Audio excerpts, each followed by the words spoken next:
দর্শক, আওয়ামী লীগ কি তবে নিষিদ্ধ হচ্ছে? বৈষম্য বিরোধী ছাত্র আন্দোলনের সাবেক আহ্বায়ক এবং বর্তমান এনসিপির দক্ষিণ অঞ্চলের মুখ্য সংগঠক হাসনাত আবদুল্লাহর নেতৃত্বে একটা মিছিল প্রধান উপদেষ্টার বাসভবন যমুনায় যায়। সেখানে আওয়ামী লীগ নিষিদ্ধের দাবিতে তারা অবস্থান করে এবং বিভিন্ন স্লোগান দেয়। এরপরে সেখানে যুক্ত হয় এনসিপির প্রধান নাহিদ ইসলাম সহ এনসিপির নেতৃত্ববৃন্দ সেখানে যায়। এরপরে শিবিরও সেখানে যোগ দেয়, ইসলামী ছাত্র শিবিরও সেখানে যোগ দেয়।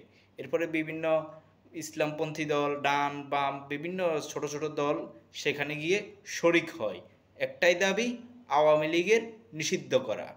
তারপরে সারা রাত ছাত্র জনতা যমুনার সামনে কাটিয়ে দেয়। এরপরে সকালবেলা হাসনাত আবদুল্লাহ ঘোষণা দেন যে শাহবাগ ব্লকের কর্মসূচি দেয় হাসনাত আবদুল্লাহ। তারপরে একটি বড় জমায়েত হয়। বড় জমায়েতের পরে আজকে 3 দিন টানা এই শাহবাগে আন্দোলন চলছে আওয়ামী লীগ নিষিদ্ধের দাবিতে।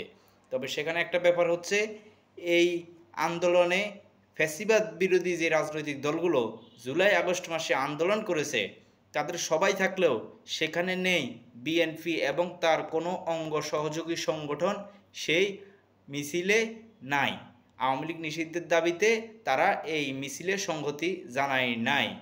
এখানে এনসিপি, জামাত, ইসলামী আন্দোলন, গণ অধিকার সহ বেশ কয়েকটা রাজনৈতিক দল এটাতে সমর্থন দিয়েছে, কিন্তু বাংলাদেশের সবচেয়ে বড় রাজনৈতিক দল বিএনপি এটাতে সমর্থন দেয় নাই।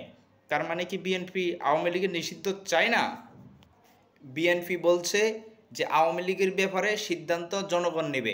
আরে ভাই, জনগণ তো 5ই আগস্ট নিয়েছে।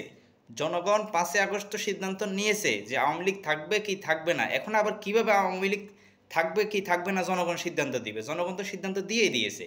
তাদের কথা অস্পষ্ট এবং একটা বিভ্রান্তিমূলক।